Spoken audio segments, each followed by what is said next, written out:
We are live. We are live. We are live.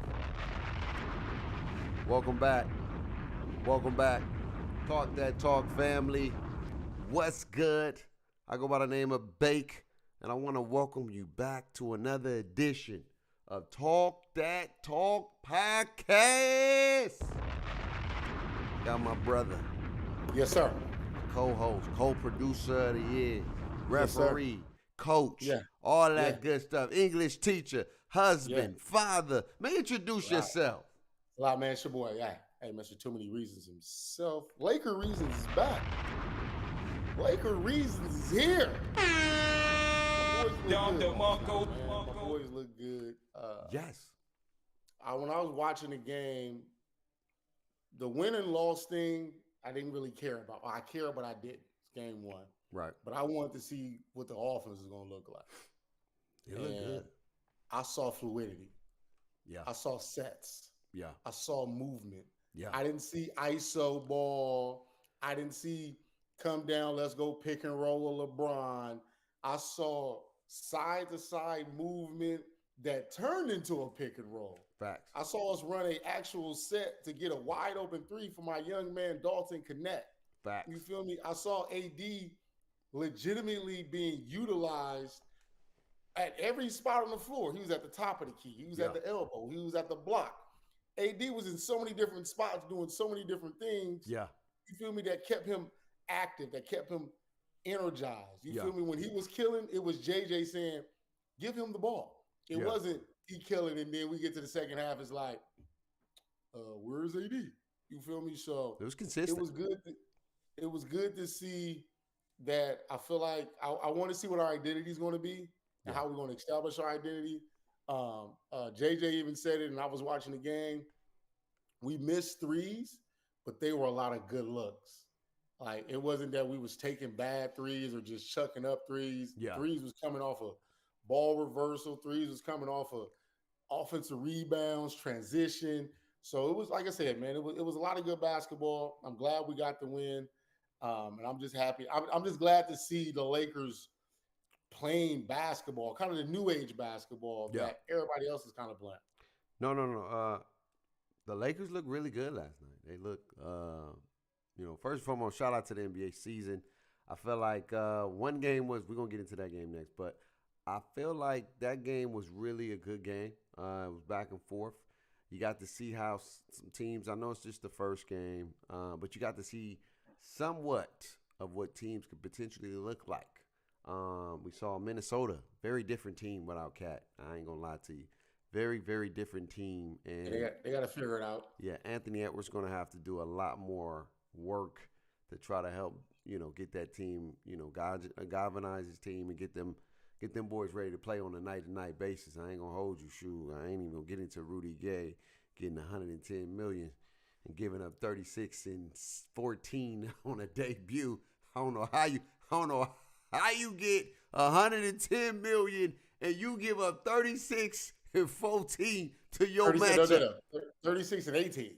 36 and 18. I thought he had 14 rebounds, but 36 and 18 or 14 or 16, babe. It was 18, a lot. whatever. He gave up 36 after getting a big contract. I don't know what Minnesota smoking on, but I need some of that, goddamn. Like, pay me. I come off the bench and give up 36 if you want me to. But it just looked 36 and 16 to be exact. 36 and 16. So again, the Lakers look really, really good, and it looked like this year's Lakers team is going to really emphasize AD because the whole game AD was a feature. AD was a focal point. Shout out to I know I butcher his name a lot, but Hachimura. He was more aggressive yesterday, man. Rui was acting like a rude dude yesterday. He was out there being physical. He was out there playing defense. And you just seen a different sense of energy. Brian was there, but it felt like Brian was like chilling. He was chilling. Like, for real. It felt like you didn't really need Brian. He played his Spurs. And I think if they do that and the others, do their role, play their job. I mean, do their job and play their role. I think they're going to be just fine. And you're not going to have to need LeBron to exert that energy early on in the season, and you wait till that second half where you can kind of turn it on and you can get a little bit more production from him. Because we all know, no disrespect to AD, it's just, injuries find them. They find them. Man, he played 76 last year. Yeah, like it's a lot of games. It's a lot of games. 76, but then he played over the summer. I think his body ready. We say that, but again, the body is his own engine at the end of the day. And when you got a lot of wear and tear, on your body, and your AD is not, like I said, he had a successful season last year. I just hope that the others continue to pick up their play so it doesn't always have to rely on AD. AD is the focal point, but sometimes you're not gonna have it. We know it's 82 games in the season. You know what I mean? And so you still got that cup game. You got the champion what is that? The mid-season cup. What is it called now? It's called something else. What's in the in-season tournament? No. It's called something else though. They call it a different trophy and everything. They got it a new name and everything. It's not Emirates Cup. Yeah, the Emirates Cup. So that's the new Emirates Cup tournament. And so I like what the Lakers look like right now. Is it sustainable? That's the biggest question. I think it's going to be sustainable because I think it goes back to what you've always said about AD. He probably wouldn't get hurt if he just stays aggressive. Yeah. You feel me? Because you're playing at a high volume to where, like you said, you ain't out there tussy footing and just throwing stuff up and then falling. When you're playing with force, you probably can avoid a lot of different injuries because you playing with some force. Right. So I think, man, I like what I see. I still feel like D'Angelo Russell really don't fit. Yeah, he was He was, I don't know what D-Lo. Because I feel like he doesn't give us nothing special, right? Like he's not a Steph Curry shooting a rock, right? And then he ain't really no lockdown defender. It's like he's an in-between dude. Yeah. And I feel like at that point guard position, we're going to have to get something that can like do something, like either be a one hell of an offensive threat to where you always applying pressure, or a guy that's going to be able to guard to take away some guards. Like right now, he just in between. Yeah. And we don't need an in-between guy. Like, no, I think I saw Austin Reeves yesterday. Yeah. Ant-Man is Ant-Man, but Austin Reeves looks a little bigger. Yeah. He was playing defense very aggressively. Yeah. You got Rui, like you said, playing defense very aggressively. Yeah. Jackson Hayes kind of showed me a little something last night. I was like, okay, Jackson. Yeah. You feel me? And then, I love Dalton Connect. Max Christie can't be missing wide open corner threes because that's not a good look. Yeah, but he gonna get it together. I think where D'Lo has to shine, he has to be like the Lakers' 6-man potential. Come out, try to get it going, get some buckets, but he got to get in the rhythm. I think D'Lo and the facilitating, he's not a good passer like that. He can pass the ball, but that's not his strong suit. Like, let him come off the bench, get some points, get you about quick 10, 12, because he can go for that on a given night. He just got to accept that role. He got to accept, I'm coming in, I'm going to get some buckets, I'm going to facilitate here and there, but I'm going to be more aggressive, and I'm going to look to score rather than I'm shooting because I'm open, because I don't know with D'Lo. I feel like sometimes when he in his bag, when he's really got confidence, is when he got the green light. But when he has to be this facilitator, PG, and try to get the team flow, get it going, and run the sets and all that, that's not his strong suit. He's a scoring guard. So put him in those opportunities. Let him come off the bench. Hey, D'Lo, I need you to go in there and get some buckets, dog. Like, if it's not there, we're going to run some sets. We ain't going to just play ISO, but I need you to look to score more. I need you to be more aggressive. So I'm going to put you in the lineup where maybe AD's on the floor, maybe Bron's on the floor, but you maybe, if none of them on the floor, you're the number one. And if they aren't on the floor, you're the number two, but look to be more aggressive, because I think he can help them in that way rather than this trying to be the point guard for the team because he doesn't do that. He does, and you got Austin who's a scoring guard who can pass. He's doing more than D'Lo is doing, and then you already got other people coming off the bench that can do what D'Lo can do. So, and like I know they probably gonna end up trying to trade him for something, but they're trying to get something valuable if they're going to trade him at the end of the day. But all in all, it's only one game. Lakers look really good. I just like I said, I don't want to overreact, but I like what I saw as far as what I think they're going to build upon, having offensive flow movement, not being so predictable. Like they ran an out of bounds play that actually worked. You feel me? So that's what I like. And then the game before that, you got Boston. Man. Jesus Christ. Oh my God. Jesus. Yeah. You know, you would think that game would have been more competitive, but it was an ass whooping. I'm sorry, excuse my language. It was and the crazy part about it, man, they get tie the record and they couldn't get one more. That was nasty work. It was because you know how it is when you're trying to. It's like when they were shooting them and making them, they were just like hooping. Because it was they was hooping. So they was through the course of the game, but everybody, at the end, it just became like, let's try to go get it. And the basketball guy said, "Nah, y'all not." But let's talk about them Boston Celtics, man.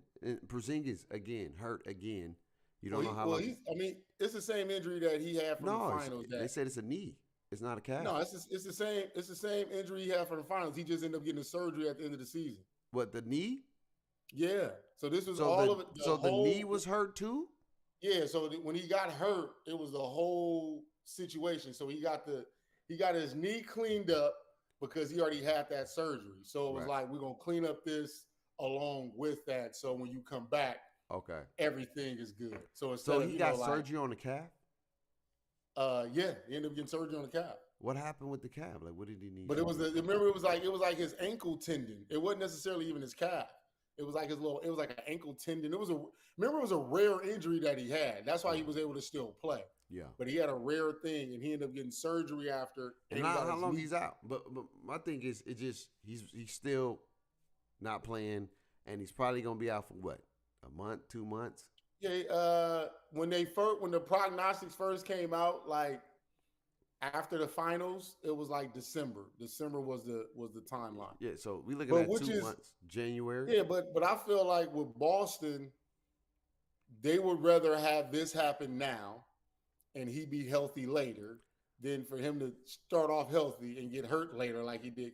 Because like last year, he really didn't have no major injuries. He missed a few games here and there, but he didn't really have no major injuries. And it was, resting him and stuff too. So I think with Boston, they know what their offense looked like with KP. Like they know it because you got a chance to see it last year. So, I don't think they're in a rush to get him back. I think with Boston, they don't. I mean, they need him. They're like, look, we'll just need you for the playoffs, and when we're in a potential chance of playing for another championship, because that team yesterday looks like a team that you need to be reckoned with, because that team just did all the little things. The way they shoot that ball, I don't think they're gonna shoot the ball like that. That successful, but it's just the crazy part about it is New York shot 50% from the field and was still down 30. Yeah. That's nasty work to shoot the ball. I think with New York, it's going to take a little bit of gelling, but New York has what it takes to beat Boston. I don't think so. They have what it takes. Now, can they do it? I don't know. I don't think they do. I think they have what it takes to beat Boston. It's just gonna come down to me to like, can they do it? I think they got the pieces. I don't know for sure. I'm gonna tell you why. Look, they have no answer for Jason Tatum. They had no answer for Jaylen Brown.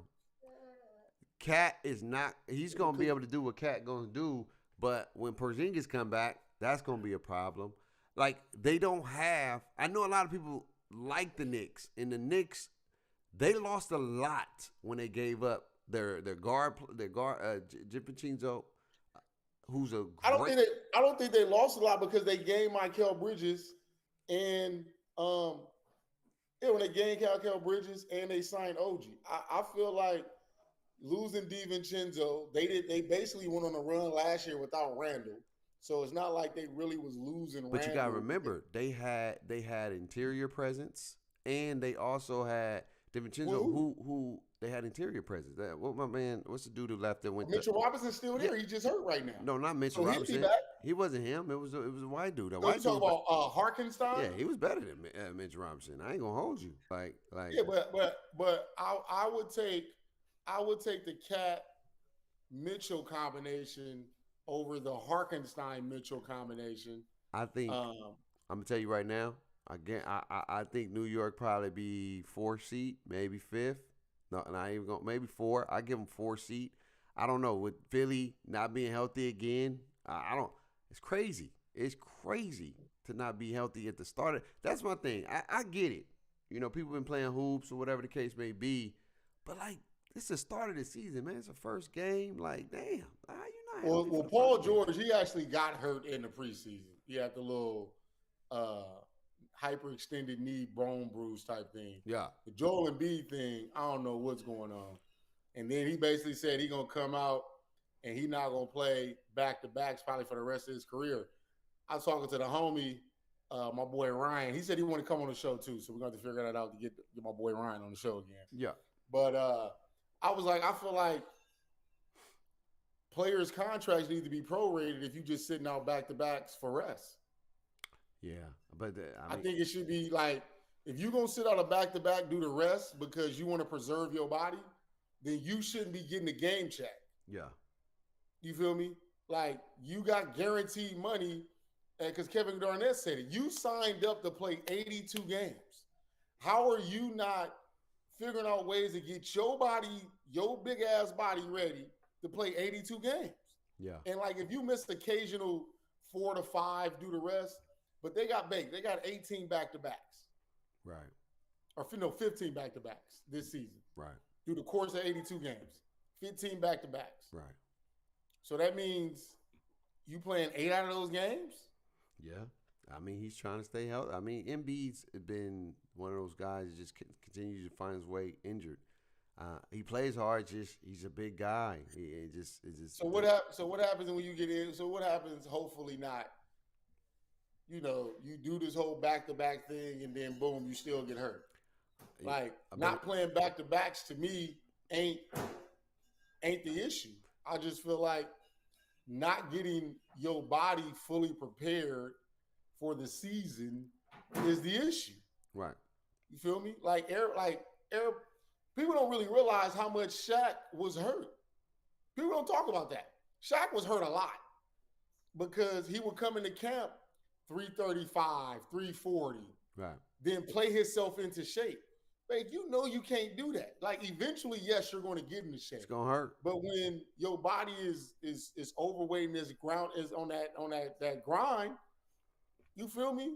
I don't even know if he's overweight though. I think it's just like some people just got that body stature, man. Like they in the best shape in their life. They just big. They just heavy set type of guys. And Embiid is one of those guys. Like he just too much. But what about the training?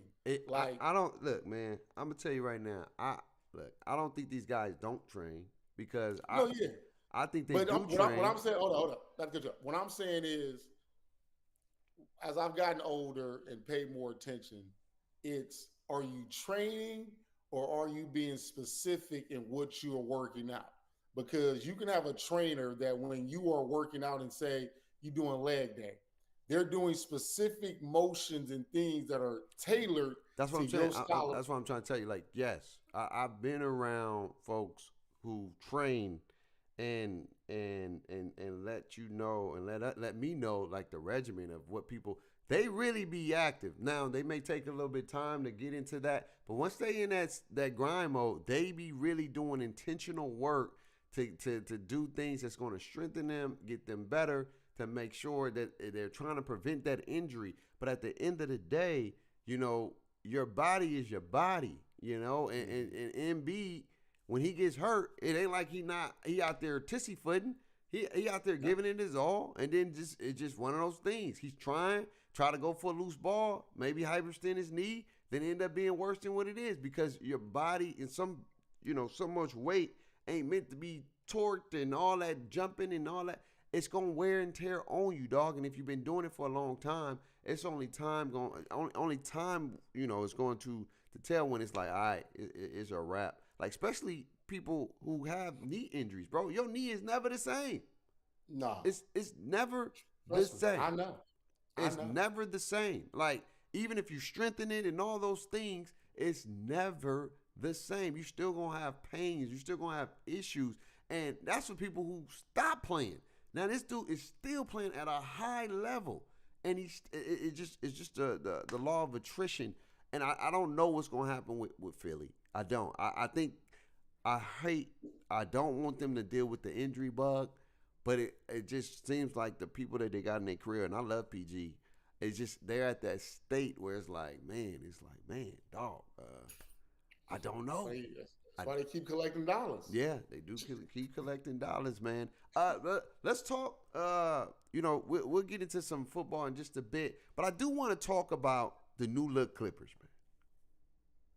It's interesting. I was sending a text, and I was telling in the text, I said, it's crazy how James Harden goes to the Clippers, and you got Russell Westbrook, Paul George, Kawhi Leonard, and James Harden. All four of them. Let's just say all on the same team, right? You thinking championship contenders, potential to bring LA Clippers the first championship ever, and down after the season, it's only one. Kawhi's out indefinitely. PG's and then gone. there was one. And then it's like James Harden, and no disrespect to James, it's almost like I'm going to a team that gives me the greatest chance to win a championship. Everybody get hurt again. And now I'm on a team where it's only me and I'm back in square one. It's crazy how you try to skip out on that grind, dog. You can't keep running to these potential not easier teams, but loaded teams that gives you a great chance and think that is going to be enough to win championships because can't keep buying BC, Vic. You can't keep buying VC, man. You got to get in there. You got to get in there. You got to get your game up. You know what I'm saying? And now the Clippers don't. I don't even know who on the Clippers roster. Besides, I see Terrence Mann, I see Batum, but there's some people on there. I'm like, what? Who is that? And then you got Zubac. They're currently winning. They're up 5, 6, heading into the 4th. Yeah. So they're currently winning.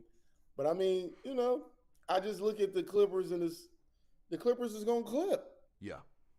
Man, that's just what it is. And, James in the position to where it's his team currently right now. Facts. We don't know when Kawhi is going to come back. And, he's going to have to lead them to the promised land. But currently as constructed, I got the Clippers missing the playoffs. Yeah, I don't know. I think they can make the playoffs. I think they make the play-in. I don't know. It's like I said, we don't know. I've seen more things, but it's just on their and I don't want to get caught up in the names. I just feel like their roster may not have enough to win games, and I think they will get to the playoffs. I'm not gonna write them out the playoffs. I think they're just probably gonna be play-in status now because the West is tough. The West has got tougher. And it's gonna be interesting to see, dude. We'll what we do since we've been talking about the hoops for a minute. We'll talk about our predictions after a week. Let's wait till a week of hoops to say who we think, because we can't just say, all right, we think we can give our predictions still after we get a little sense of some hoops and watch some teams play. Because look, it's only one game, so I'm not gonna jump the gun and be like the Clippers are done. It's just a brand new Clipper team. And it's like a new identity. And it's like, bruh, like that's almost nasty work to have all these superstars 1 year and to now just have one guy who's your superstar. And then Kawhi, who damn near ain't played the season for I don't know how long and making billions of dollars. God dang it. It's crazy. But at the end of the day, I ain't mad at you, bro. I ain't mad at you. Do your thing, dog. If I can make $1 billion, $1 million just sitting on that bench, I don't care, my boy. I would love that. You know what I'm saying? Of course, he wants to play, and I know he wants to play, but he ain't healthy. To me, with Kawhi, unfortunately, I just kind of agree with the master. I think it's time for Kawhi just to hang it up because, he keeps running into the same issues with the inflammatory knee. Mm. And when your knee keeps being inflammatory, just something ain't right. And sometimes God be talking to you, Yeah. and you need to listen. Sometimes we Yeah. can sit there and keep being defiant and keep trying to live the purpose that we believe. Right. But we both know, God sometimes got other plans for you, Yeah. and He keep trying to tell you, but you like, nah, God, I got it, and He all right, I'm gonna go ahead and shock that leg again. Yeah. Man, nah, God, I got it. All right. Yeah. You feel me? You Yeah. better sit down before I put you down. Yeah. And you're going to have to figure out your new purpose. We don't want that to happen, man. But even with the Clippers, like you talk about Phoenix Suns, man. I don't know. Phoenix got a nice little point guard right now that's going to be helping facilitate, but I don't know with them, man. I still don't think the three shooters mesh well. I noticed your turn, my turn, me turn, my turn, that kind of stuff. I don't know if they're going to mesh well. I really don't. I think somebody always going to feel like they're having an off night because they're not going to be in rhythm. Because you got two players, even though two of them can play off the ball, they got to get in the rhythm though. They got they volume shooters a lot of times. When Bradley Beal was at the Wizards, he was the number one guy. He was a volume shooter. He got shots up, and you just can't just turn it on like that. Yeah, I think the issue becomes between Bill and Book because I think KD is so efficient. Right. He don't need a lot of shots. Nah. You feel me? Book and Bill need early shots just to get into a rhythm type thing. Right. So that's where I feel like that's to agree with you to a certain extent. That's where I feel like is where they're going to have to figure it out. But I also do like them having Tyus Jones. Yeah. Because they got a floor setter. Book and Bill, they're not the ones having to create and get them open. Right. They got a guy that's basically going to be a point guard. Yeah. So yeah, I think they're going to be okay. Yeah. And I just think they just need a little time to gel throughout the season and stay healthy. That's true. Last year, Bill was hurt and Book missed some time.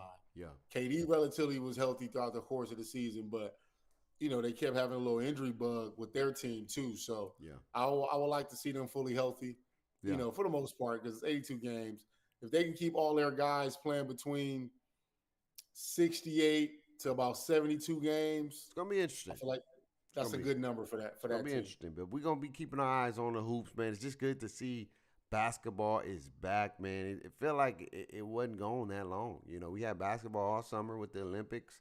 You know what I mean? And now season starts, and we back at it again for another line of 82. So shout out to all the hoopers, man. Gonna be interesting to see when we do our predictions who is on the right path of predicting the right teams and making it. But let's get into the NFL week, man.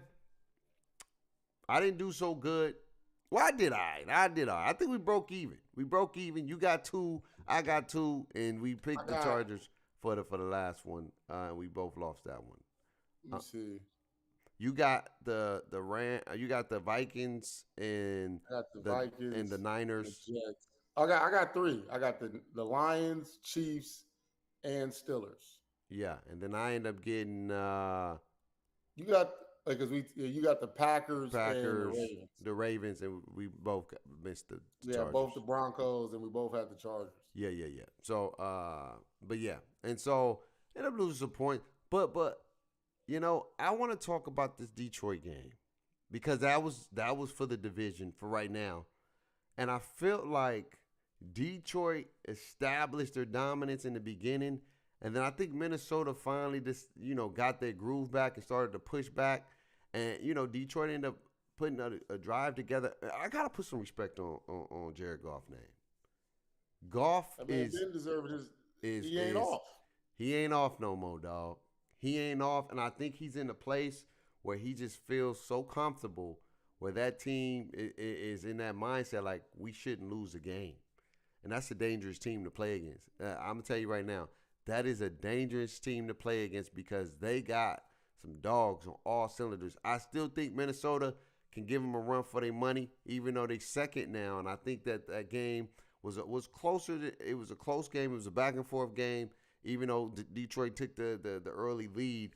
And I wasn't mad about losing that game. I really wasn't. But What's your thoughts on that game? The Lions. It was a good game, man.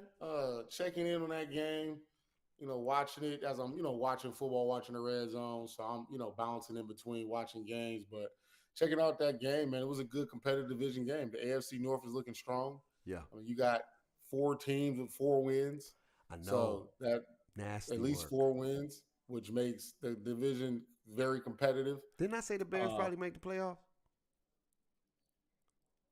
Did I? Did you say that? I don't think you said that. Did I say the Bears? I feel like I think you said don't be surprised. Okay. But you didn't go all in with the situation. Okay. Yeah, but I think yours is like that. What the heck happened? Okay, y'all. I think he disappeared. Let's get reasons back. I mean, there it is. All right, we don't know what happened. I think I said Washington should make the playoff. I said it's gonna be a sleeper team. Did I say Washington Commanders? I don't think you said Washington either. I don't think you said Washington. Yeah, I think you said that either. They just trying to find the team to put in. Make out here. Oh man, I'm asleep. I'm sleep. This team's playing good, boy. I tell you. I think I said one of them. We didn't. But no. Because I think because you think about it, we didn't really consider the Bears out of that division because we were looking at the Packers and the Lions kind of being at the top. We didn't think Minnesota for sure. Nobody saw Minnesota. No. Hell no. Definitely didn't see Minnesota. No, we definitely didn't see Washington because we just didn't know what the rookie quarterback was going to do. We knew he was good, but we didn't know how the roster and all that kind of stuff was going to shake out. Yeah, no. But like I said, some little smoke is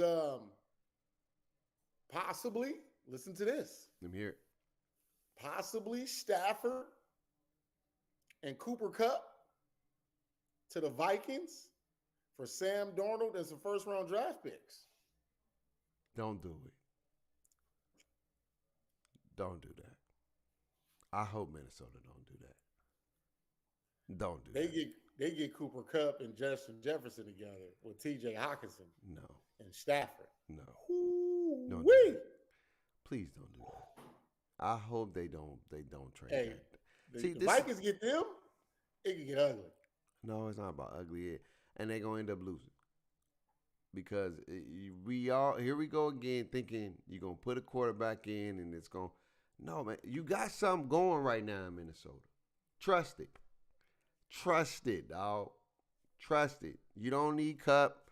You got the receivers. You got what you need. You just got to keep trusting the system, man. Keep trusting the system. That was a tough game that y'all lost. Should have won. I hope they don't pull the trigger on that. I wouldn't even like that trade. And if I'm Sam Darnold, I'm like, damn. I got this team 5-1. This team is 5-1 because of me. Not because of me, but, I'm playing good football, and you're going to trade me to a team? You ain't even going to trade me to a winning team. You're going to trade me to the Rams, who we about to play, who are 2-4, who is trash right now, and you're going to trade me to them? That's nasty. That's when you realize, like, look, look, get your money.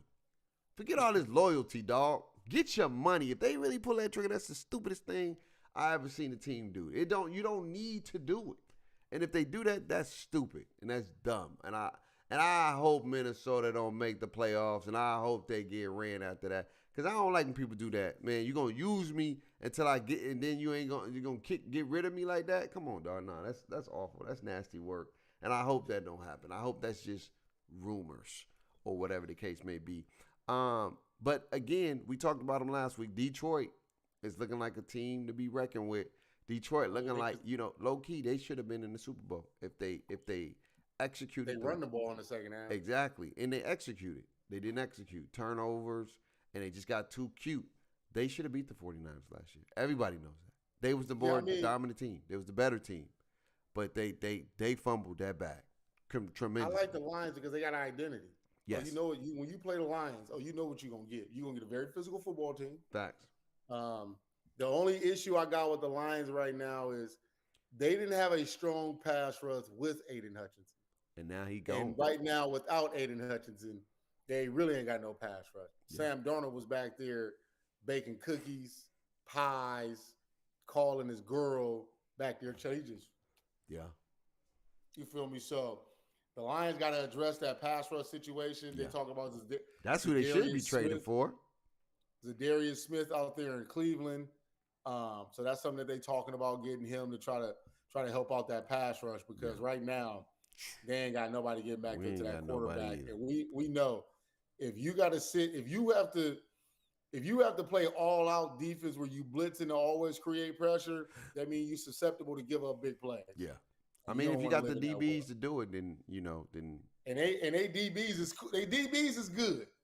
But I don't know if they got DBs that can consistently hold that for you. Got to trust it. Got to trust. You kind of is the law of attrition. Got to give up. Got to give up something sometimes, man. On to we got Packers. Look, they're right back in the mix again. They beat a nice, tough Houston. That was a good game too. Really good game. That was a hell of a game. Really good game. And I ain't gonna hold you. People was on the verge of writing the Packers off. I ain't gonna lie to you. They lost. It was losing. They was on the spill. Jordan Love goes down. And they're like, oh, it's a wrap. They ain't gonna. And then Willis did what he needed to do. And then Jordan Love came back and said, I got you, big dog. Thanks for holding it down for us. And we back on the right track. And then Packers right back in the mix again, man. And I see them being in that mix. I think they're going to be, because they got a nice little secondary. They doing what they need to do to win games, man. And Jordan Love is Jordan Love, man. And they love him out there in Green Bay. And I think if they just keep the game simple, keep doing what they're doing, running the football, you got Josh Jacobs for a reason. Trust in that ground game, and then allow that play action to play. And they're going to be nice. I like to – don't sleep on Green Bay. No. I mean, like we said, we knew Green Bay and Detroit was going to be right there in the mix, because it was right there in the mix last year. So it's no real big surprise that Green Bay was able to stay afloat. Yeah. Because, they could have easily came out 0-3. Yeah. Losing to the Eagles, and then Malik Willis could have not played well. They could have lost those two. After that, been 0-3, but they ended up well in that storm, going 2-1. Yeah. Jordan Love come back. I think they lose to Minnesota when he came back. Yeah. Or they won. They did something. They lost. And then They lost. And they lost to Minnesota. It was a close game, though.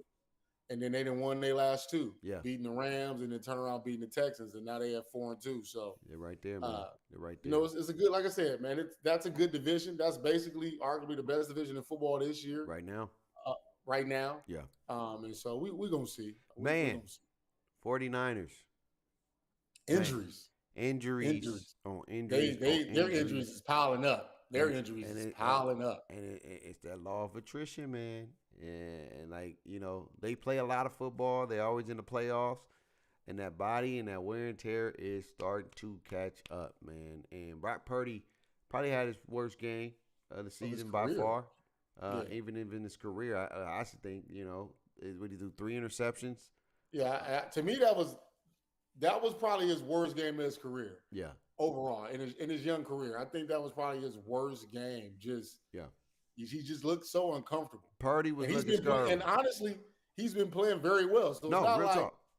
It ain't like he's been playing bad and all that kind of stuff. Yeah, they've lost games, but he's been playing well. But that game against the Chiefs, Spagnuolo had him looking scary. Oofery. Purdy was looking scary. I ain't gonna hold you. I was like, man, you gotta just take that sack, big dog. We throwing that ball too. And one of them wasn't his fault, but two of them was.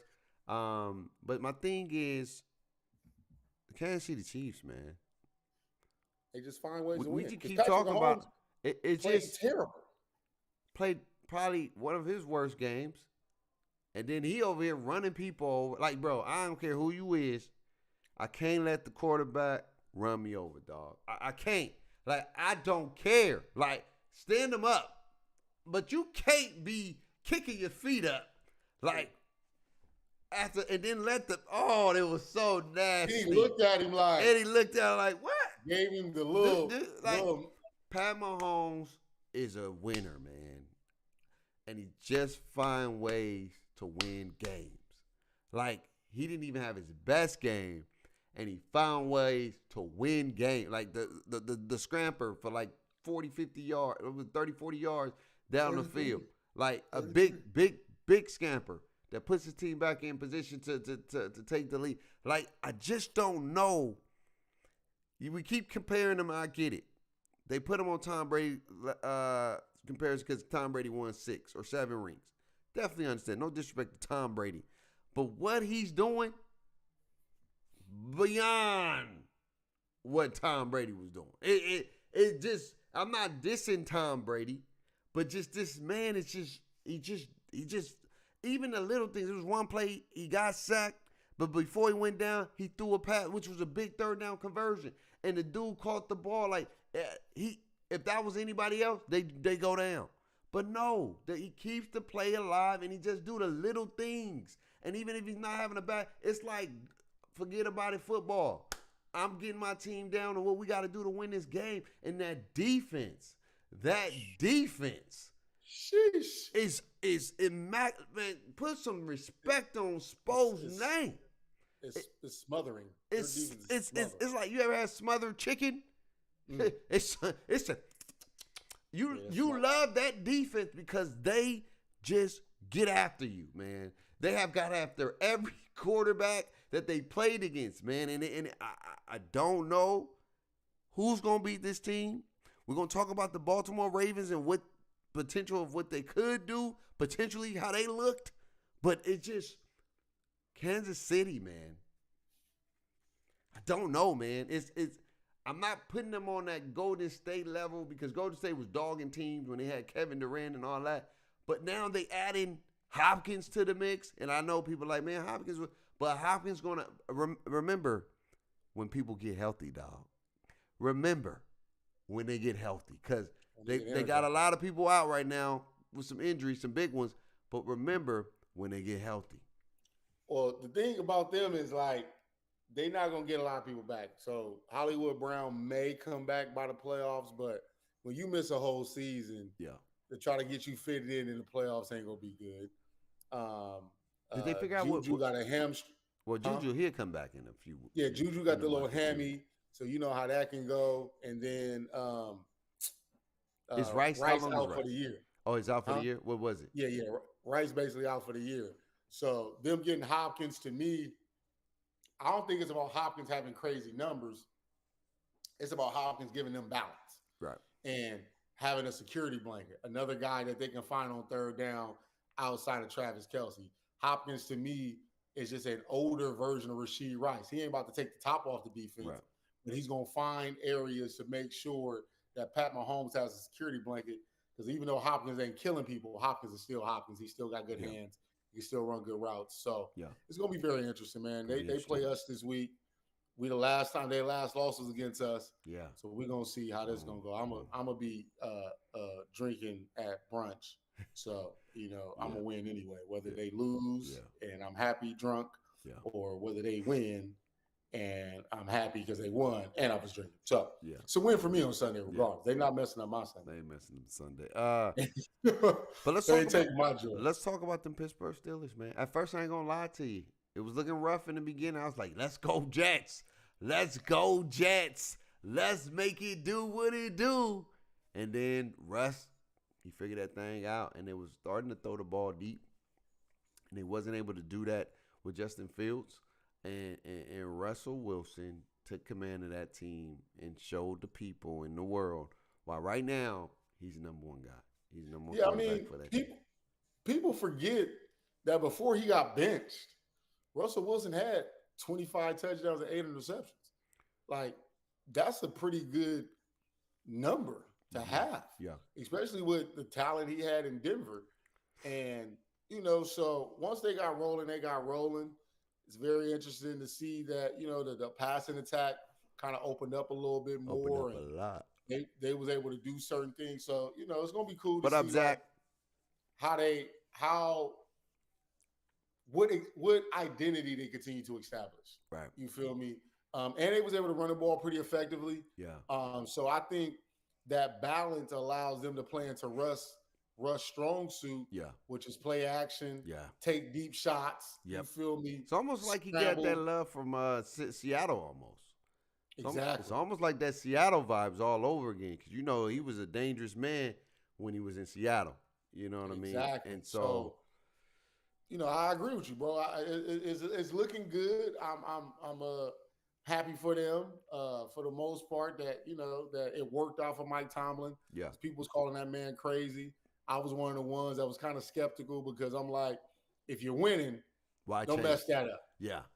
You feel me? And that's kind of how I looked at it. Like if you're winning, don't mess that up. But Mike Tomlin get paid the big bucks to Yeah. make strong decisions, and he gonna live. He lived with what he did, and it's panned out. It You did. feel me? It looked good for that first game, It did. and then I mean, luckily they get the Giants, right. and then I think they get a bye, or they get the Giants somebody then a bye. They get so, the Giants. I think they get Giants somebody, but just to see, put some respect on their defense. Oh yeah, I mean, but their defense is gonna be their defense. I know, but they've been stifling this year, man. They've been stifling this year. They making it rough for a lot of teams, man. And then to go on the flip side, you get Devontae Adams, 4 catches, 39 yards, debut. You don't look no different. Now, don't get me wrong. The Jets had a potential chance to turn, like, how games can be like, oh, you can turn next lead. But couple picks, Aaron Rodgers do a bad pick, and then Wilson drop a ball that turned into a pick. And then it just went downhill from there. Snowball and then they couldn't score in the red zone. Again, penalties. Like, the Jets is that team, like, damn, you got so much potential. But you just still want to be in them streets. You can be a wife, but you still want to be in the streets and do the dumb things that you're doing. And they beat themselves more than a lot of teams beat. Don't disrespect to the Steelers. And I think when you start, when they're dealing with injuries on the defensive end, when you start not being able to score the football, I don't care who you are, man. Defense start to like, man, F this. These niggas ain't putting no points up. I'm out here giving everything I got. And, nigga, we got to go back out there again. Like, eventually, the law of attrition is going to happen. You're going to be tired. You're going to be frustrated mentally. I know you say you got to stay tough, but I don't care who you is. I remember some times when I was on some teams that got our ass whipped. We were down 21. Niggas wasn't playing hard no more after being 21-38. Yeah, we put 3 touchdowns back in a row. Man, you ain't nobody about that. Let's go. Ain't nobody trying to hear none of that. At the end of the day, your offense got to help your defense. And right now, the Jets' offense is not helping their defense, man.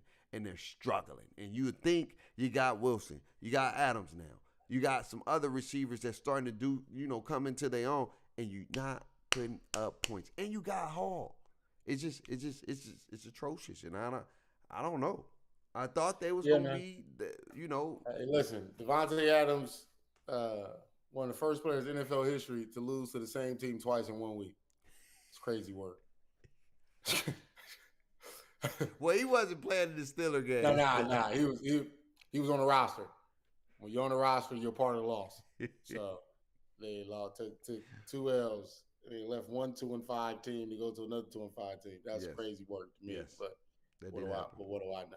Yeah. Like I said, man, overall, it was a good week of football. Baltimore, to me, is showing why they're good. Lamar Jackson had another 5 touchdowns, 0 interception game on Monday Night Football.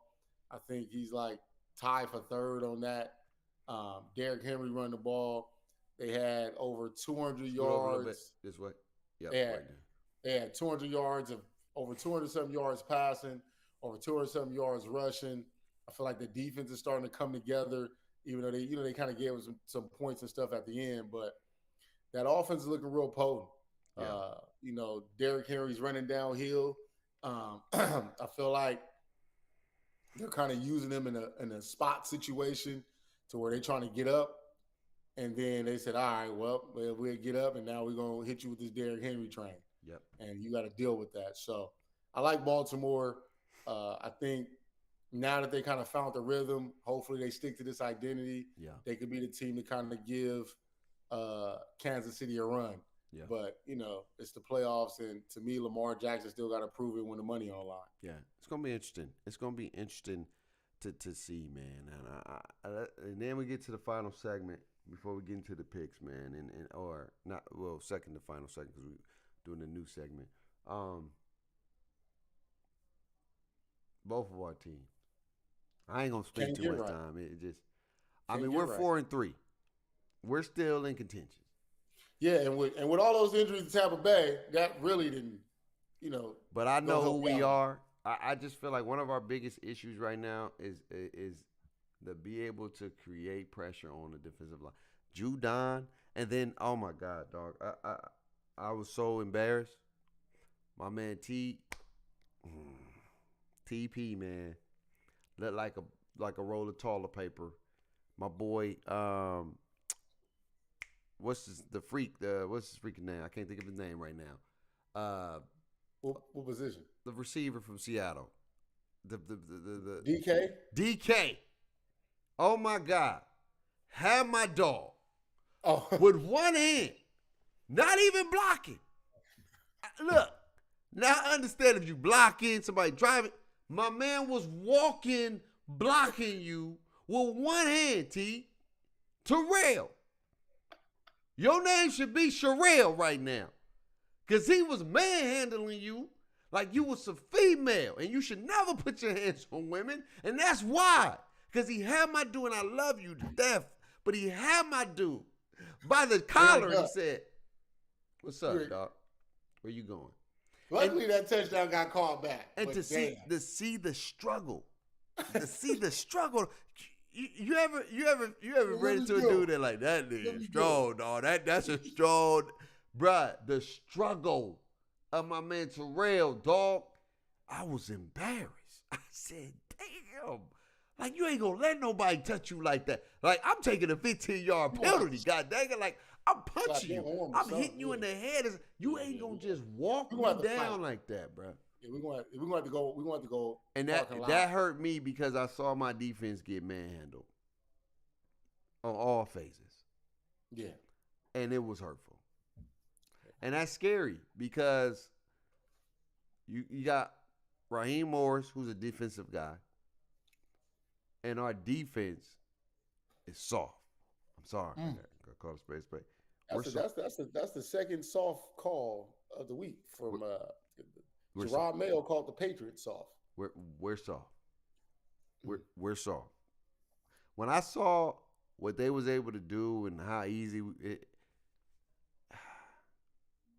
it was nasty work. And now we about to play Tampa Bay. Even with the injuries, I'm nervous because I've always liked my team because we've always been some dogs. Even when we lost, I don't be mad about it. It's not always about the L's for me. It's how we lose. Yes. And the simple fact that the way we lost was like somebody just straight took our manhood. Like, y'all soft, nigga. Like, punked us. Like, you ever got banged on before? Somebody, what set you from? And you like, oh, bang. Like, but then when they leave, you try to talk like you not. I wish. Soft. It was embarrassing. And Kurt looked like how he used to look when he was in Minnesota. Inconsistent, turnover prone, bad decision making. It's like how you take these steps and you look like y'all on the right track, and then you play against another solid team, and then y'all fold like we did. And then it was embarrassing to watch. And I ain't gonna hold you. I was disappointed as a fan. I still love my boys. I'm still gonna love them, but I just don't think we have that heart right now to want to be champions, to want to win our division, to want to make it to the playoffs. After that game showed me a lot because the teams we're going Detroit, 49ers. I don't care even if they're hurt. Those teams are Minnesota. They coming to take your head off. You can't play like that and think you're gonna win games. It's not going to happen. We got to play Baltimore. Yeah, I do. Yeah, man. I mean, with me, like, I'm like, okay, man, Aiden O'Connell, going to be Aiden O'Connell. And then he get hurt. Like, damn. And then Gardner Minshew come in and just turn the damn ball over. Oh, man. And it just sapped the life out the team. 3 of them things. Huh? He had 3 turnovers. Bro, came in through a dumb interception. Hey, why would you throw that? Then followed that up with a strip fumble. Like, god damn. You feel me? And it's just like, man, and then it's just his face just never looked like he gained any confidence after he came in and was turning the ball over. Because that's all he's been doing, turning that ball over. Yeah. The Raiders' problem this year is we can't protect the goddamn ball. We lead the league in turnovers. Yeah. And we're like last or second to last in getting the ball back. Yeah. So it's like we turn it over and we not turning the ball over. Here's a crazy stat. We led the Rams in every major statistical category and still lost. We led in time of possession, yards, rushing yards, passing yards, and still lost. Do you know that our defense? I ain't never heard that in my life. Think about this, babe. Our defense, and this is a key stat. This is a key stat for a defense. Our defense is top 5. Yeah. In third down defense. Yeah. So that means we are getting stops. Yeah. And giving the offense a chance to get the ball back. Yeah. For us not to do nothing with it. Yeah. Our defense is top 5 in third down defense. Yeah. And our defense is top 5 in red zone defense. Yeah. Oh, yeah. I always said y'all defense is legit. I said that. I said y'all need a quarterback. And I think y'all about to get potential. You got a chance to get Shador. You got a chance to get my man Ward from Miami. You got some dogs coming out. You know what I'm saying, that you guys can look for. We signed Joe Boy. Who? Desmond. Oh, Desmond. I mean, he's not a bad quarterback. He just got to stop turning the ball over. Yeah, shit. Well, it can't do us no different. Look, people don't give Desmond Ridder credit. He can throw that thing, and I think he going to help y'all out. I think he may find a new home. I ain't going to lie. I think he can. I mean, I don't know about the Chiefs just yet, but I think Desmond can help the Raiders. I'm not going to lie to you. I mean that with all. No, I was saying, when we got him, I was like, oh, that's cool. Like, I was okay with that pickup. But because Gardner Minshew, man, just keep turning the goddamn ball over. Yeah, and how long is what's the name out? Huh? How long is what's the name out? He got put on IR. He broke his finger. Oh, so yeah. So I think he's gonna be fine for you guys. I think, and I think he could. Here's the thing, though. Do you want to win games? I don't know, babe. Or do you want to? Because you got to think. If he becomes a quarterback of your future, I understand. But it's like, you got Shador coming out. You got Ward coming. You got some dogs coming out that can be the future of your franchise. And the thing is who needs a quarterback that's currently bad? Right. So, like I said, I don't see New England drafting a quarterback because they just drafted a quarterback. Yeah, they just got one. I honestly, you could say Carolina potentially. Carolina's going to get a quarterback for sure. They're going to get one. And then you could say the Browns. They're going to get one. Those two. You feel me? So the Browns, Carolina, for sure. So for sure. Browns, Carolina, that's at the top of the list. Yeah. New England ain't going to get one, right? I don't see. Jacksonville not going to get one. Jacksonville not going to get one. Not yet, no. Maybe the Rams, but they wouldn't spend a first-round pick on one. No. But Shador, Ward going first round. Maybe the Saints, but they probably wouldn't spend a first round. That's enough. But would they spend a first round on one? I don't know. Shador in New Orleans is gonna be crazy. I don't want to play that boy for the next some years. So that's what I'm saying. It's an interesting dynamic. It's gonna be interesting to figure out how that's gonna work out. But like I said, overall, man, our defense is just not getting no damn help, man. I think Ridder gonna help you guys out though. I think he's I think he's better than your two that you had. I ain't gonna lie to you. Ridder won games for us. He just couldn't like hold on to the football as far as like fumbling and the turnovers was crazy. But again, you know, that happens when our play calls was trash. And I think I think my man's about to. Our play calling ain't no damn better. Just call it what it is. Well, it is what it is, but at least you got a somewhat decent quarterback that's going to be able to get you something, man. But I just sucks that y'all got to play Kansas City. But you never know. You know, maybe y'all can do it. But my man about to get fired, though. Y'all about to he gone. Y'all head coach, he's gone after this. It's rap. Nah, It's rap. nah, You ain't. they not. He gone. They're not gonna fire AP. AP. Not after a year. Mark Davis can't keep paying people. Hey, AP gonna be gone. Trust me. If y'all only win 4 or 5 games this year, he gone. They just gave him in a 4-year deal. I know, but he didn't think that this was gonna happen. Nobody saw y'all coming in the season 2-4. No, Nobody. He's supposed to be at least 3-3 right now. Yeah, so it's gonna be interesting. But let's get into our wrestling takes. We'll talk that talk. We're not gonna do the picks. Oh yeah, let's do the picks. Let's do the picks. All right, we got Vikings at Rams 48. Wait, that's the I game. got the Vikings under. That's what I'm going Vikings over. What's next? Let me say Vikings over. Eagles at Bengals 47. Wait, what games are you picking, bro? I saw some other games. It's week 8. What are you talking about? Let me see this week 8, bro. What games are we picking? I saw. Damn, DeJounte Murray out already? Sheesh. Yeah, fracture. I thought we was doing. Did we do the Colts and the Texans already? We just had the Texans last week. Oh, Eagles and the Bengals. Okay. Yeah. I'm going Eagles over. Oh. I got Bengals over.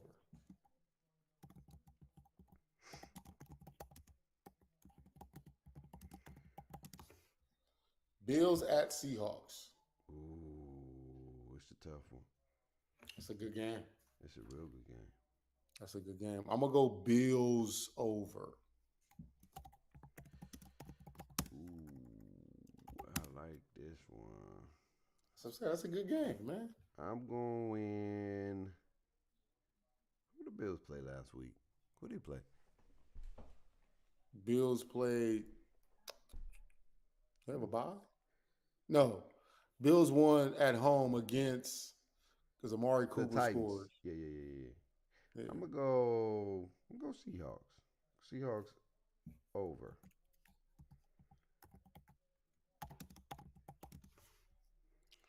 Cowboys at 49ers. I'm taking the 49ers. Yeah, I'm taking them. What is that? 45 over. Yeah, I had that one too.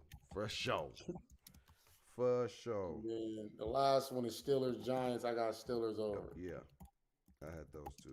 That was pretty much the gist of it. Yeah. You ain't going. I thought. Oh wait. Oh, okay. Is Jaden Daniels playing this week or no? That's why I couldn't pick that game because they still don't know for sure. Yeah. If Jaden Daniels was playing, I would have won with that game. Yeah, I think that'd have been. But he not. They don't. They ain't made a. They haven't made a decision yet. But which no, I that's don't a think good he's game. gonna play. I think that's a good game. All right, now let's get into wrestling talk. We talk that talk, man. New series, new segment, man. Where we talk about wrestling recap. Talking about that bloodline storyline, man. It's gonna be interesting. I mean, it was good. It was cool to see how they set it up on SmackDown, with Jay coming out confronting his little brother and kind of little broing him. Yeah, you feel me? And basically telling him like, bro, we ain't got to do it like this. Right. Like, like you can live your life and they can live theirs, and we don't have to separate the family to do all this, babe. Right. And then for Jay to see Roman and Jimmy in the tunnel, and Roman like, I'm proud of you. And Jay like, I don't want to hear that shit. That's basically what he was saying. He hit him with the no yeet. No yeet. You feel me? So, Wait, Roman said that to Jay? Yeah, man. They had a little segment. I didn't see that piece. I saw Jimmy looking for him. He was like, what'd I tell you? Yeah, so they had it was a segment. So I think, Jay was leaving, if I'm not mistaken. So Jay was leaving the arena, and Jimmy and Roman was right there. And like, Jimmy tried to give him another handshake, and Jay just kind of like, shrugged him off. Right. I saw that. And then Roman was looking at him. He like, I just want to let you know, I'm proud of you. And Jay kind of froze and was like, no ye. And then walked off. No, man. I feel like this Bloodline storyline is probably one of the greatest storylines ever written in WWE or just wrestling history in general because there's so many layers. It's almost like Marvel movies. You know how Marvel movies have so many layers and they all going to end up to like different endings and things like that to lead up to the mega ending. And I just feel like with the Bloodline story, WWE has a gold mine. Like it's one of the greatest stories ever told because it's so real and it's so authentic. Like the story is so authentic that you don't necessarily need championships to tell it. It's almost like the art of storytelling. You have a tribal chief that becomes a tribal chief and then loses it all, and then there's a new leader on. And like it's stuff you see in movies all the time, my man. And they got it in WWE, and you don't have to fake it. You don't have to fake a script. You don't have to fake no drama. It's real, and I think that's what makes this storyline one of the best storylines ever. Even talking about Roman Reigns swallowing his pride to do something that he thought that he would never do because he's a tribal chief, OTC, the only tribal chief, and now he's asking the original tribal chief, but he's asking for help. He's leaning to do something that, man, I'll figure it out. I always figure out because think about it, the character that they built before he lost the chip was like, I don't need you. I made us. I'm the guy. I'm the tribal chief. I'm the tribal chief. You acknowledge me. I don't need Jimmy. I don't need Jay. It's just being a wise man or whatever the case may be. But now it's a flip. Now he's like, he looks weaker, but he's still strong. But it looks like, wow, the tribal chief, the original tribal chief, maybe he's ran into his match. It's the art of emotional storytelling, and I enjoy it. I love what they're doing. And then now you got Monday Night Raw, where you have Jey Uso, now lost the championship, is setting up the reunion, potentially. I don't think they're just going to set it up right then and there. It's going to be some friction, and I love that. I love that you're building up the friction to be like, man, I ain't joining y'all. I'm only doing this because of what they did to me. I'm not joining the tribal team. I'm not for you. We still got some unfinished business. We still got some things we need to discuss. We ain't on the same page. I'm only doing this to get my get back, and then I'm out. Yeet. You know what I'm saying? And I love what they're doing. Shout out to Triple H and what they have right now. And then we still got this brewing.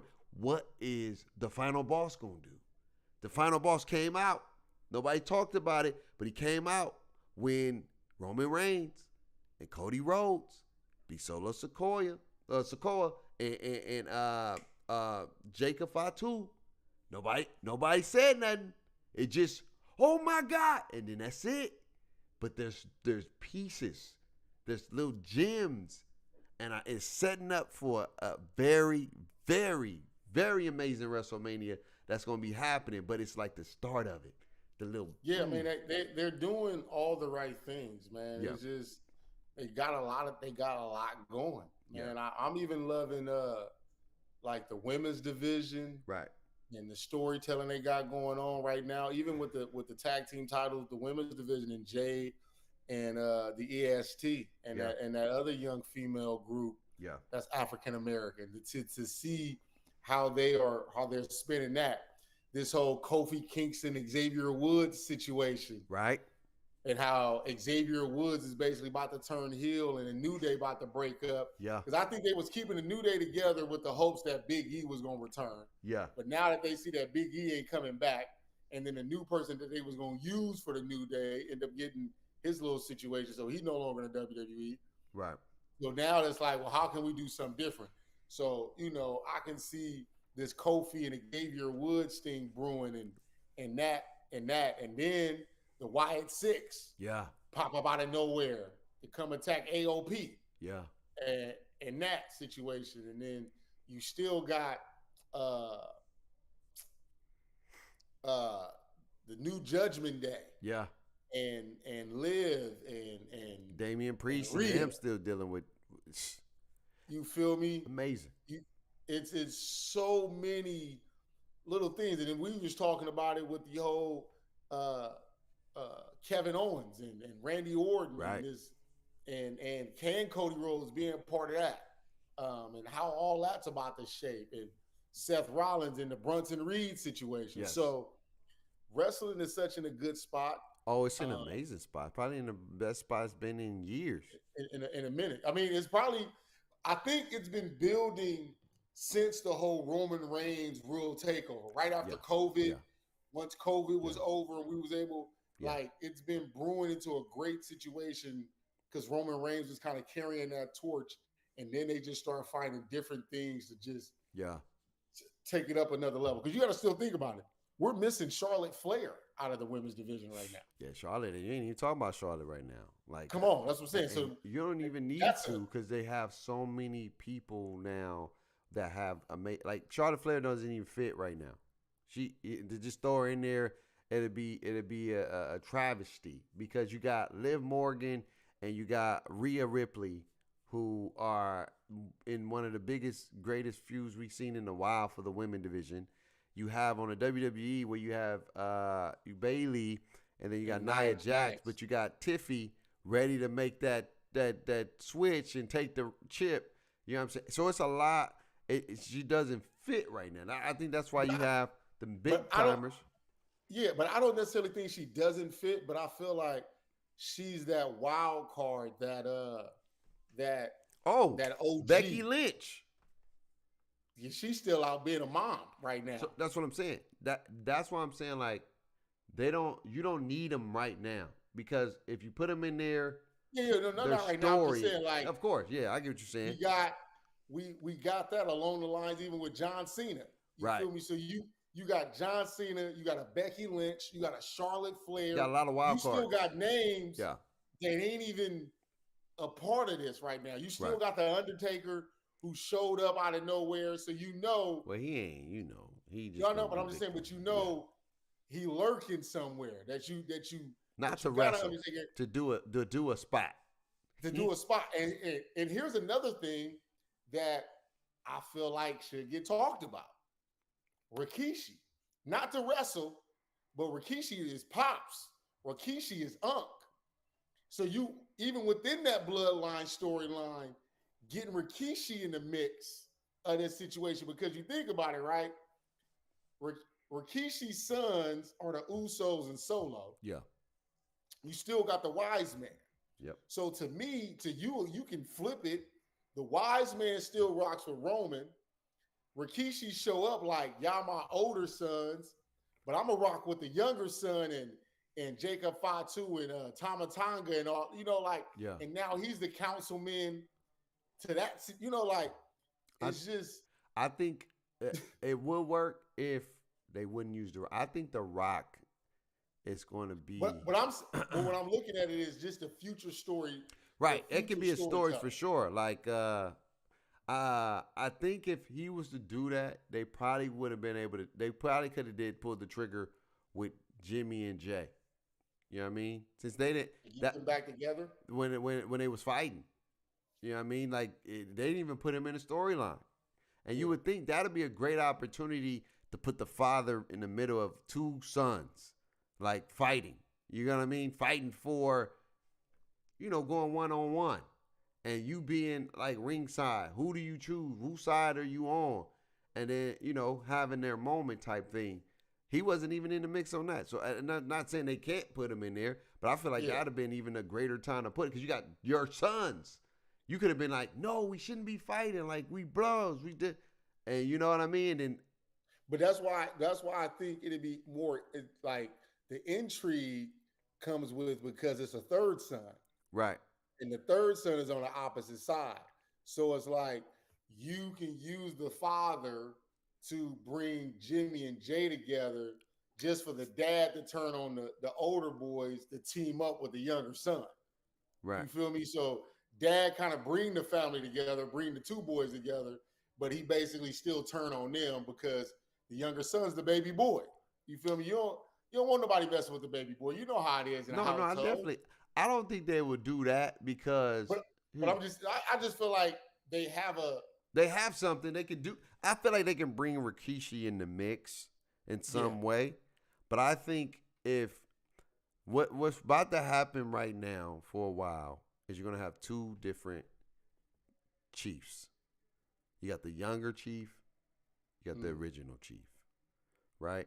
If Rikishi comes in, he comes in to support the younger chief while the other brother is supporting the older chief, right? Mm-hmm. He can try to swindle him to join your brother and say it's family over everything. He's your cousin. Our family. Our family. Like, not the family. Yeah, our family. Our family. I see That kind of thing. You get what I'm saying? Yeah. Where now they're like, yeah, that makes sense. That's Pop. That's little bro. Like, forget you. And then they can all turn on Roman when Roman's all by himself. You know what I'm saying? That could potentially happen. But I think that would be how they would do it because right now, you don't want to mess up this division you have with two chiefs, two gangs, two teams. Now they're beefing. You know what I mean? And this is going to brew because you're going to have probably Jimmy and Jay fighting Solo and Jacob Fatu at the WrestleMania. You're probably going to have that. You're probably going to have, Rock Roman fighting at WrestleMania. I think that's going to set up the epic bloodline ending for that chapter. What happens next? If Rock beats Roman, are they, is it just one thing? Is it a rematch? It's a whole lot of things you can do with that. I think, because what I'm looking at is not necessarily Jimmy. I'm looking at Jimmy and Jay versus the Tongan brothers, and you do sibling rivalries at Mania. And you can still get the Solo Jacob against the Usos kind of like down the line. But because you're going to be still setting up the whole Rock situation, I think you have to figure out where you're going to put the Solo and Jacob Fatu situation. Because like I said, I think that the Tongan brothers would make that tag team matchup even more epic. Because when I'm looking at it is, if you're not going to do Rock and Roman for the title, somebody has to have the titles within that mix of like the tag team titles because it has to be meaningful. You can't just have them. That's why I think that you don't want to put like the Tongans are good, but they don't have that same WrestleMania weight where you got Solo and Jacob. Jacob Fatu is going to be fighting at WrestleMania. Yeah. Now you got to give him in the way you make this a good match. You got Jacob and Jay that already set up the drama, cause he already said like you keep looking at me, I'm gonna whoop your. He's setting that up. Yeah. And then you got Jimmy and Solo. Yeah. I think they're gonna win the championships and they're gonna fight at WrestleMania. The Tongas, no disrespect to the Tongas. They just don't have that same merit just yet. Yeah.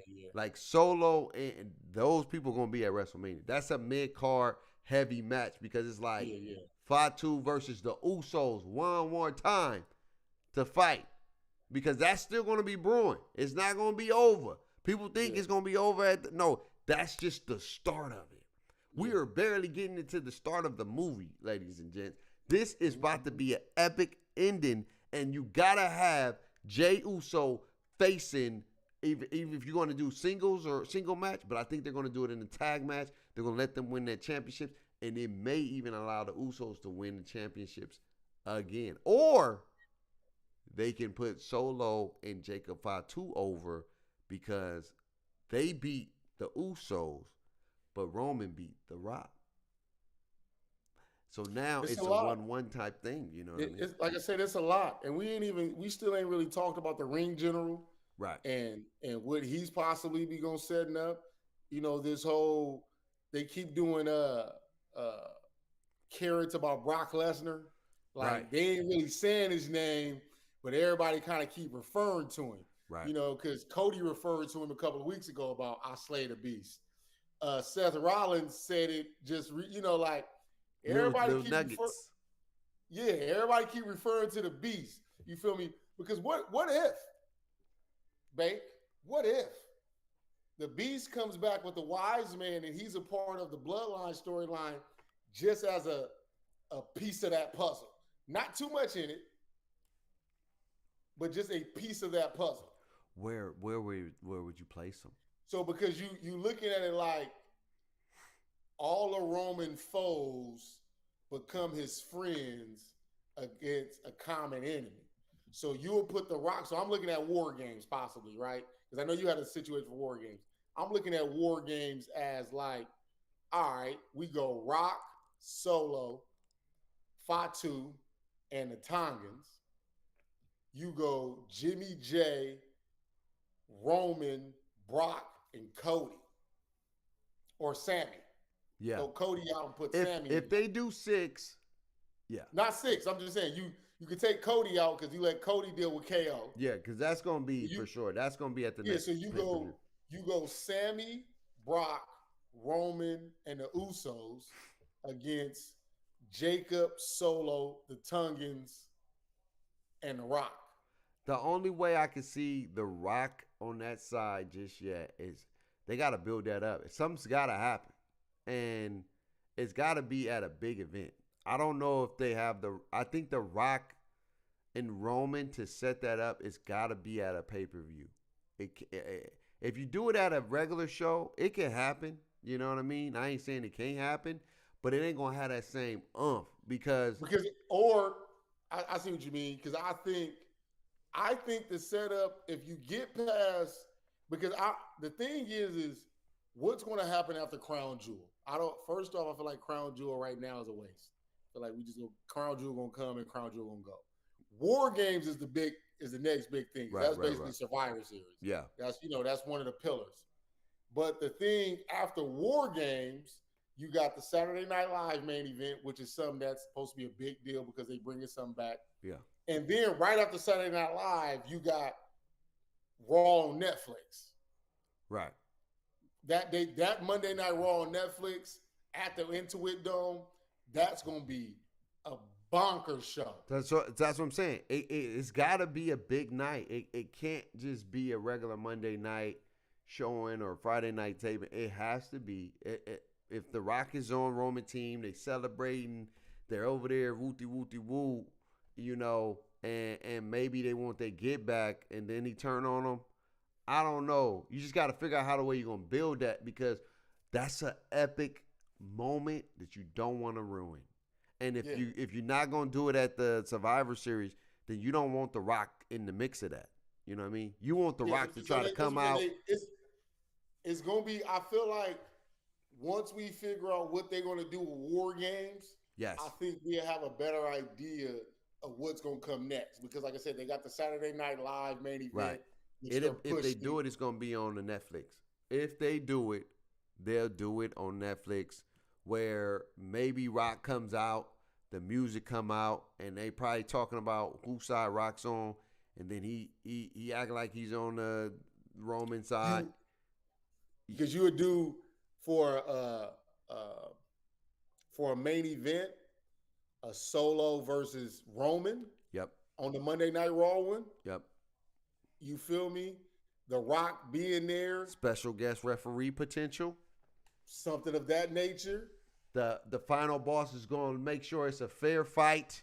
Final boss is going to make sure that everybody is on, watching, and we're going to figure out who's the real tribal chief. Yeah, and then that's the way. He don't have to be the referee. He could just be, how they used to do back in the day, a special enforcer. Yeah.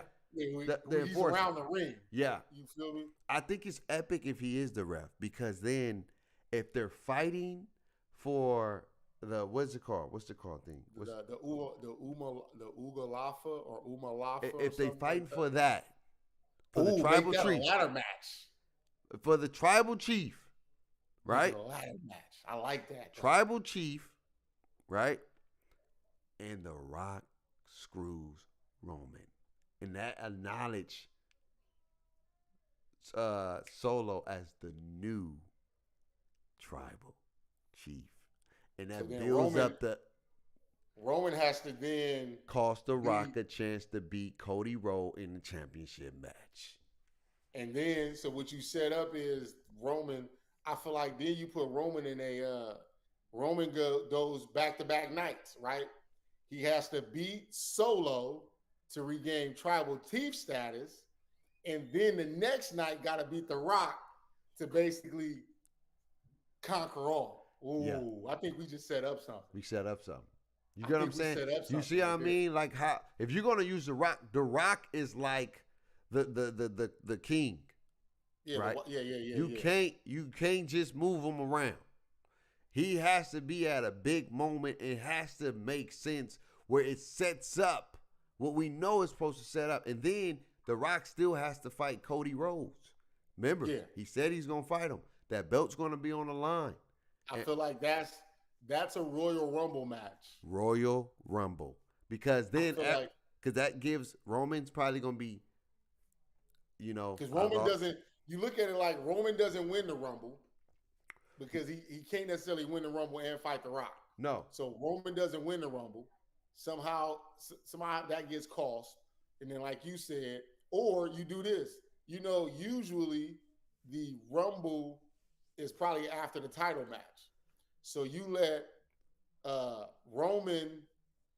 So how I look at it is like we said it. The Rock cost Roman the match against Solo. Roman then cost The Rock against Cody. Then The Rock cost Roman the Royal Rumble. Yeah. So you get the one up. You just they keep trying to one up each other. One up each other. And then that sets up to but they're going to fight at WrestleMania. It's happening. And you don't even need a belt to have it. But that's what we're doing, man. This is why we're doing wrestling talks. We'll talk that talk. Man, it's a beautiful thing, man. It's a beautiful thing to be a wrestling fan. Because what's up, big head? You tired? I know you tired. You ready to go to bed? We about to go to bed right now. It's a beautiful thing to be a wrestling fan, man. Like I said, me and Reese gonna be going out to WrestleMania next year in Vegas, man, to see it all live. The Rock versus Roman Reigns.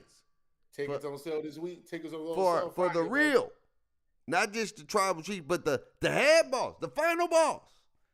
And I think it's gonna be epic because we already talked about. Paul, we ain't even get into Paul Heyman, which is amazing. I'm telling you, this story is probably the greatest story that WWE has got their hands on. It's not. Like I said, I mean, they got the young stars like Braun Breaker, and it's beautiful. So many. It's so many different things, man, that we're gonna be tapping into. I know we like to talk about the major things, but we're gonna tap into some of these smaller storylines that's keeping wrestling afloat because. When you look at it back in the early 2000s, late 90s, 2000s, it was just so many different storylines from all different things. So, we're going to be tapped in. Getting back to that, man. But anyway, man, y'all have an amazing, amazing week, man. Shout out to Fresno State Homecoming, man. Should be going up. Hopefully we get that dub, man. We'll be at the game, man. I got my tickets, got my parking pass. There it is. It's going to be lit. It's going to be lit. I'll be watching. I've been to a lot of my homecoming games.